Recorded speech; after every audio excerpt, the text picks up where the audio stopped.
Bismillahirrahmanirrahim. Assalamualaikum warahmatullahi wabarakatuh. Innal hamdalillah nahmaduhu wa nasta'inuhu wa nastaghfiruh wa na'udzu billahi min shururi anfusina wa sayyiati a'malina may yahdihillahu fala mudilla lahu wa may yudlil fala hadiya lahu. Asyhadu an la ilaha illallah wahdahu la syarika lahu wa asyhadu anna Muhammadan 'abduhu wa rasuluhu alladzi la nabiyya wa la rasula ba'dahu.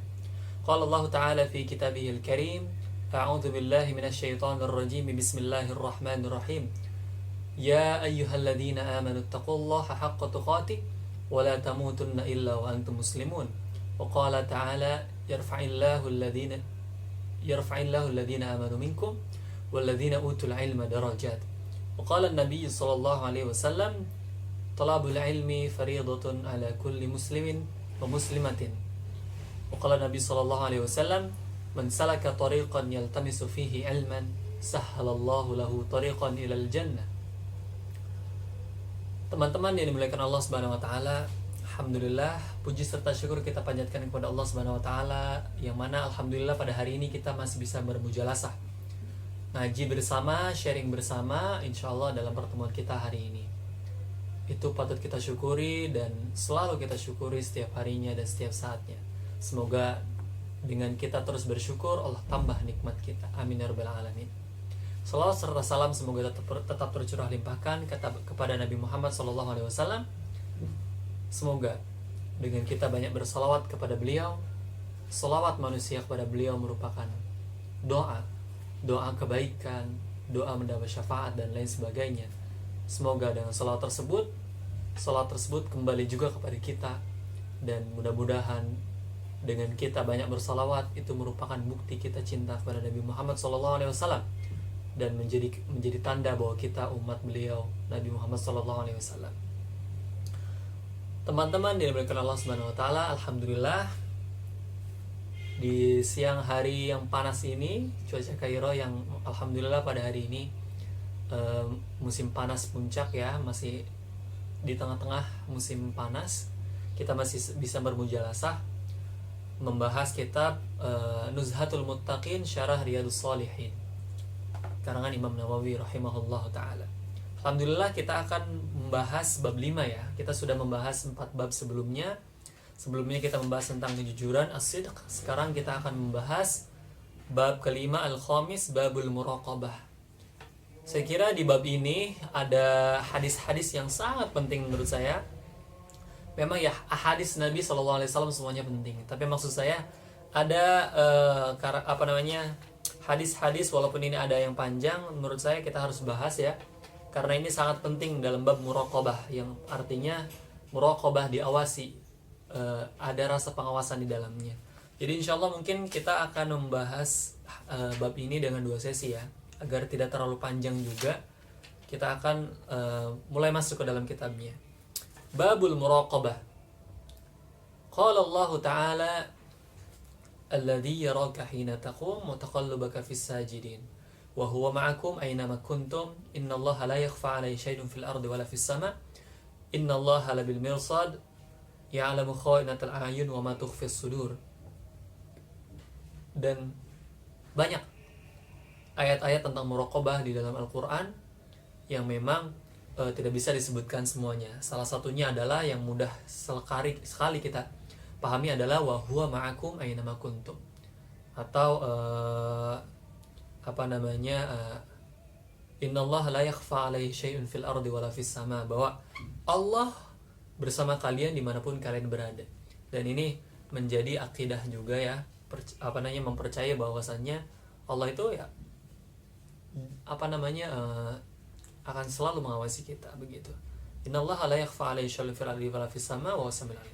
Bahwa Allah Subhanahu wa taala tidak ada yang tersembunyi dari beliau, apapun di langit, di bumi, bagaimana semua itu akan tersembunyi dari Allah Subhanahu wa taala, sedangkan Allah lah yang menciptakan semuanya.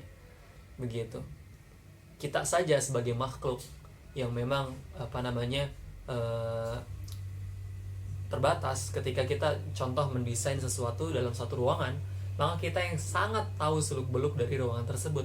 Bagaimana Allah Azza wa Jalla yang maha segalanya, yang meng-creation segala semuanya yang ada di bumi dan langit, Allah tertutupi, terlupa, atau tidak tahu akan sesuatu yang beliau ciptakan, yang Allah ciptakan. Baik, kita langsung masuk ke hadis ya. Jadi di kitab Riyadhus Shalihin ini, di kitab Muraqabah, hadis pertama yang beliau sebutkan adalah hadis kedua yang hadis Jibril, yang biasa kita kenal adalah hadis Jibril. Bahwasanya ini hadisnya panjang ya, jadi saya coba baca cepat saja. Yang bainama nahnu julusun inda Rasulillah sallallahu alaihi wasallam dzata yamin ittala alaina rajulun shadidun bayad thiyab sadid sa'ri la yura alaihi asharu safari wa la ya'rifuhu min ahadun hatta jalasa inda Nabi sallallahu alaihi wasallam fasnada rukbatayhi la rukbatayhi wa wada kaffayhi ala fakhidayhi wa qala ya Muhammad akhbirni al-Islam. Jadi nanti di sini saya langsung ceritakan saja ya. Hadis ini hadis riwayat Muslim, bahwasanya di hadis Jibril ini, yang seperti kita ketahui, di dalamnya ada 3 rukun dalam berislam. Jadi yang pertama al-Islam, malaikat Jibril datang menempelkan rukbahnya, lutut dan pahanya kepada paha Nabi.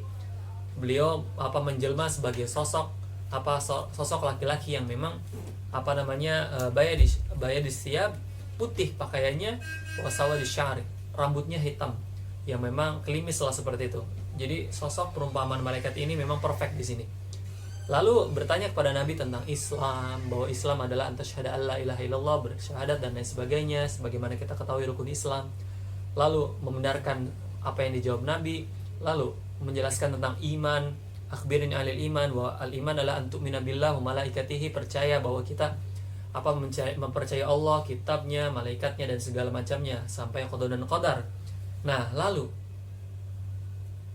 tentang muraqabah ini ada di sini. Akhbirni anil ihsan. Bahwa malaikat bertanya kepada Nabi SAW, wahai Muhammad, beritahukanlah padaku anil ihsan, terhadap ihsan. Apa itu ihsan? Nah, kata Nabi Muhammad SAW, an ta'budallaha ka'annaka tarah, fa illam takun tarah fa innahu yaraka. Bahwasanya Nabi SAW bersabda, an ta'budallah, bahwa engkau beribadah kepada Allah, entah itu salat, haji, saum atau lain sebagainya, atau memang kita menjalani kehidupan ini, ketika kita niatkan untuk ibadah, maka segala macam apa yang kita lakukan, ka'annaka tarah, usahakan bahwa ketika kita melakukan ibadah, kita itu seperti melihat Allah Subhanahu wa taala, walaupun kita tidak melihatnya.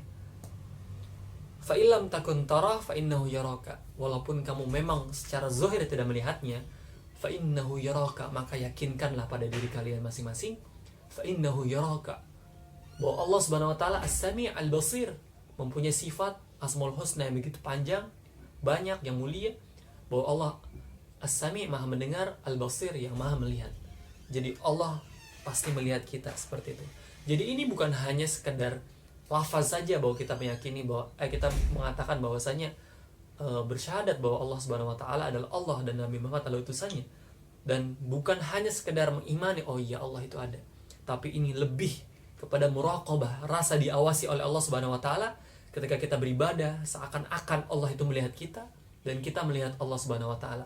Ada hadir rasa muraqabah di sana. Itu buah daripada Islam dan iman kita yang memang baik. Ketika pohon itu baik, pohon itu dipupuki dengan baik, iman Islam kita dipupuki dengan baik, rutin kita sirami dengan beribadah yang serius, maka akan membuahkan ihsan, muraqabah, tingkatan iman yang memang tinggi, serasa diawasi oleh Allah Subhanahu wa taala. Ketika kita mengatakan sesuatu, oh ya Allah sedang mengawasi. Jangankan ketika ibadah, ketika kita ingin pergi kemanapun saja, kita yakin bahwa Allah Subhanahu wa taala sedang melihat kita. Begitu. Lalu hadis ini diakhiri dengan apa itu hari kiamat dan lain sebagainya. Saya yakin poin penting dalam hadis ini tentang muraqabah sudah antum tahu insyaallah. Jadi di sini menjelaskan bahwa kepada kita muraqabah itu bukan hanya ketika engkau beribadah gitu. Dan beribadah pun bukan hanya ketika antum sholat. ketika antum menulis, niatkan ibadah. Ketika antum melakukan sesuatu capek, ada rasa lelah, ta'ab dan sa'i ketika bekerja dan sebagainya, niatkan karena ibadah. Berarti segala macam apa yang kita lakukan dalam sehari, ketika kita tidur sampai kita bangun, bahkan ketika kita tidur pun niatkan kita karena ibadah. Dan ada rasa muraqabah. Kenapa kita dianjurkan oleh Nabi SAW ketika tidur baca doa? Karena kita sedang diawasi oleh Allah Subhanahu Wa Taala. Barangkali kita meninggal ketika kita tidak yakin bahwasannya muraqabah, diawasi oleh Allah Subhanahu Wa Taala, mati jahil gitu. Begitu. Ini hadis panjang ini insya Allah sudah mafhum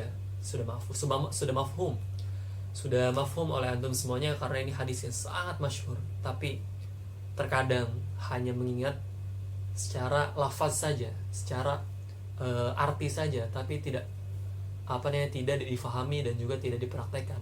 Coba praktekkan ihsan ini, insya Allah salat antum ketika antum melaksanakan ini akan lebih tenang, insya Allah. Lalu kita lanjut ke hadis selanjutnya. Insya Allah hadis ini karena sudah mafhum, jadi kita coba lanjutkan ke hadis selanjutnya. Oke. Ini hadis yang masyhur juga. Bismillahirrahmanirrahim. An Abi Dzar Jundub bin Junadah wa Abi Abdurrahman Mu'adz bin Jabal radhiyallahu anhuma. Ini ada di susunan hadis arba'in juga sih, yang memang dikarang sama beliau juga. An Rasulillah sallallahu alaihi wasallam qala ittaqillaha haitsuma kunta. Bertakwalah kepada Allah dimanapun kamu berada, di WC, bekerja, di masjid, di jalan. Bertakwalah kepada Allah Subhanahu Wa Taala. Wa atbi'is sayyi'atal hasanata tamhuha wa khaliqin nasa bi khuluqin hasan. Dan ikutilah perbuatan buruk kalian dengan perbuatan kebaikan. Maka kita ini manusia yang tidak mungkin melakukan kesalahan terus-menerus. Kita juga bukan malaikat yang memang la ya'sunallaha ma amarahum wa yaf'aluna ma yu'marun, yang memang diciptakan hanya untuk beribadah. La ya'sunallah, tidak bermaksiat kepada Allah. Kita ini ada di derajat tengah-tengah. Manusia ini berada di derajat tengah-tengah antara iblis dengan malaikat. Tapi ketika manusia ini melakukan kejahatan terus-menerus, mungkin dia akan berada di golongan iblis atau bahkan lebih rendah daripada itu. Tapi ketika manusia diciptakan lalu ia menggunakan akal, pikiran dan hatinya, melaksanakan ibadah yang begitu luar biasa dan istiqomah, maka ia bisa naik derajatnya bahkan melebihi malaikat. Seperti muslim-muslim yang menjadi tauladan kita, salah satunya Nabi Muhammad SAW, mereka bisa begitu tinggi derajatnya, dan banyak orang-orang saleh yang bisa kita ambil contohnya seperti itu. Wa khaliqin nasa bi khuluqin hasan, dan akhlakilah manusia dan bermuamalah dengan manusia dengan bi khuluqin hasan, dengan akhlak yang baik. Maka di dalam hadis ini kita punya 3 poin. Yang pertama, kita diwajibkan untuk bertakwa kepada Allah Subhanahu Wa Taala, yang mana maksud dari takwa di sini adalah salah satunya muraqabah. Yang kedua, mengikuti perbuatan buruk kita dengan perbuatan baik, karena setiap perbuatan buruk yang kita lakukan lalu kita ikuti dengan perbuatan baik, maka perbuatan baik yang kita lakukan bisa membuat perbuatan buruk ini terhapus dalam artian diampuni oleh Allah Subhanahu Wa Taala. Dan juga kita dianjurkan untuk bermuamalah dengan manusia dengan muamalah yang baik seperti itu. Hadis riwayat Tirmidzi, wa qala haditsun hasan. Hadis hasan ya. Hadis hasan itu martabahnya ketiga. Yang pertama hadis sahih li dzati, sahih li ghairi. Hasan li dzati, hasan li ghairi, baru dhaif. Bahkan hadis dhaif pun ada syarat-syarat tertentu yang bisa kita amalkan seperti itu. Jadi ada hadis dhaif, kalau memenuhi syarat maka ini makmul, boleh diamalkan. Baik. Maksud dengan al-hasanah, jadi afadal hadis di sini Imam Syekh Al-Bugha dan Syekh Al-Khan memberikan poin-poin hadis. Yang pertama adalah al-hasanah tamhus sayyi'ah. Perbuatan baik itu bisa menghapus dosa, perbuatan buruk. maksudnya yaziluha min katabil hifzah. Oke. Wa qila hadza kinaya an adamil mu'akhidha biha wa qila hadza fi as-saghair amal kabair fala yukaffiruha illa at-tawwab syurutiha. Jadi maksud dengan kebaikan bisa menghapus keburukan itu hanya untuk fi as-saghair. Kesalahan-kesalahan kecil, bohongnya memang ya biasalah, bukan kebohongan besar. Ya khianah yang memang tidak disengaja, atau banyaklah hal-hal tentang kesalahan-kesalahan yang memang kecil. Tapi untuk dosa-dosa besar yang sabul mubiqat seperti berzina, membunuh dan lain sebagainya, fala yukaffiruha illa taubah, maka tidak bisa dihapus dengan kebaikan yang kita lakukan, tapi bisa dihapus dengan taubat, sebagaimana bab ketiga yang dari video saya yang saya buat tentang taubat. Maka itu yang bisa menghapus dosa-dosa besar, jangankan dosa besar, dosa murtad saja bisa dengan cara taubat lalu berislam. Haitsuma kunta, maksud dengan takwa adalah ij'al bainaka wa baina iqabillahi wiqayah wa dzalika bi fi'li awamirihi wa tarki nawahihi haitsuma kunta fi ayyi makan wa fi ayyi makan kunta hatta yarakan nas wa la yarawna. Jadi maksud takwa adalah ada orang tidak ada orang, kita harus merasa diawasi oleh Allah Subhanahu wa taala. Maka dari sini bab muraqabah, maksud dari hadis ini kenapa dimasukkan bab muraqabah, karena ada pembahasan takwa. Takwa itu banyak lah. Salah satunya ialah ada muraqabah. Kita melanggar, tidak melanggar, itu harus merasa diawasi. Jadi melakukan perintah, menjauhi larangannya dan hal lain sebagainya. Karena apa? Karena muraqabah, karena merasa diawasi oleh Allah Subhanahu wa taala. Tingkatan iman tertinggi ya selalu merasa diawasi oleh Allah Subhanahu wa taala. Jadi, teman-teman yang dimuliakan Allah Subhanahu wa taala, dua hadis tadi merupakan penting sekali dan hadis-hadis yang sangat masyhur tentang muraqabah dan juga takwa. Sebenarnya bab setelah ini adalah bab takwa. Jadi nggak apa-apa, kita akan bedakan pembahasannya ya. Yang paling penting dua hadis ini menjelaskan tentang muraqabah. Walaupun insyaallah nanti ada dua hadis lagi, hadis panjang yang memang ini tentang cerita saja sih. 1, 2, 3, ada 3 hadis insyaallah yang kita akan bahas di pertemuan selanjutnya. Jadi pembahasan muraqabah kita cukupkan untuk sekarang seperti ini, dan insyaallah akan ada part 2-nya, karena ini hadis-hadis ini merupakan hadis-hadis yang sangat penting diketahui oleh kita semuanya, karena ini mengandung poin-poin yang sangat-sangat penting dari setiap pembahasannya seperti itu.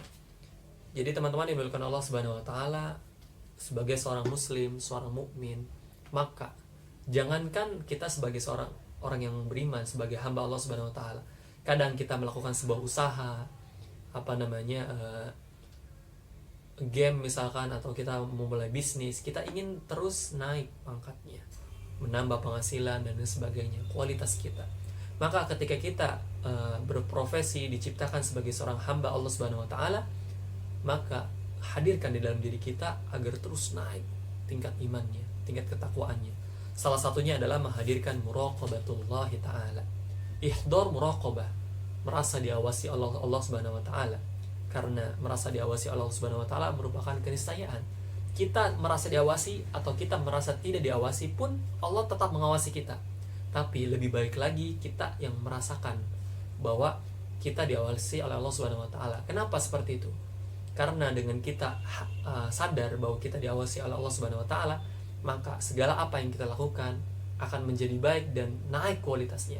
Ketika kita sholat Allahu Akbar hanya menggagalkan kewajiban, menggugurkan kewajiban, maka kita akan langsung Allahu Akbar. Takbir pun tidak ada benar-benarnya. Harusnya kan seperti ini, seperti disunahkan, sejajar dengan telinga atau sejajar dengan pundak. Allahu Akbar, seperti itu. Lalu tiba-tiba kita tidak menghadirkan muraqabatullah ta'ala, maka langsung saja Allah Akbar. bukan di sini tapi di bawah misalkan, atau di sini kan ada sarung seperti itu, jadi kita biar tidak capek gitu langsung baca bismillahirrahmanirrahim, tidak ada muraqabahnya, tidak ada tumakninanya, maka sholatnya fasid, sah sholatnya tapi pahalanya berkurang. Tapi ketika kita muraqabah, maka kita langsung fokus, Allahu Akbar, Bismillahirrahmanirrahim, bukan untuk dipuji, tapi memang ini untuk menikmati bahwa sholat sedang diawasi oleh Allah Subhanahu wa taala dan ingin menghadirkan kekhusyuan. Seperti itu teman-teman yang dimuliakan Allah Subhanahu wa taala, hadirkan muraqabah agar ibadah kita menjadi khusyuk dan naik tingkatannya. Seperti itu. Insyaallah pertemuan kali ini saya cukupkan. Mohon maaf jika banyak salah dan kalimat yang kurang tepat. Saya tutup. Sebelumnya barangkali ada kritik dan saran, tolong segera beritahu saya. Mudah-mudahan dengan kritik dan saran yang antum memberikan kepada ana bisa memberikan memberikan yang lebih baik. Mungkin seperti apa pembahasan yang antum ingin lakukan, misalkan kurang jelas mungkin bisa tanyakan langsung di kolom komentar. Insyaallah sebisa mungkin saya akan jawab dan saya akan coba membuat video yang lebih baik. Insyaallah doakan saya, mudah-mudahan saya bisa istiqomah, dan kitab yang memang ini halamannya lebih dari 600, mudah-mudahan ya beberapa tahun lagi mungkin insyaallah akan tamat. Semoga saya diberi kemudahan studi di sini dan juga bisa diberikan kemudahan untuk istifadah dalam kitab Riyadhus Shalihin ini. Amin amin ya rabbal alamin. Billahi taufiq wal hidayah. Assalamualaikum warahmatullahi wabarakatuh.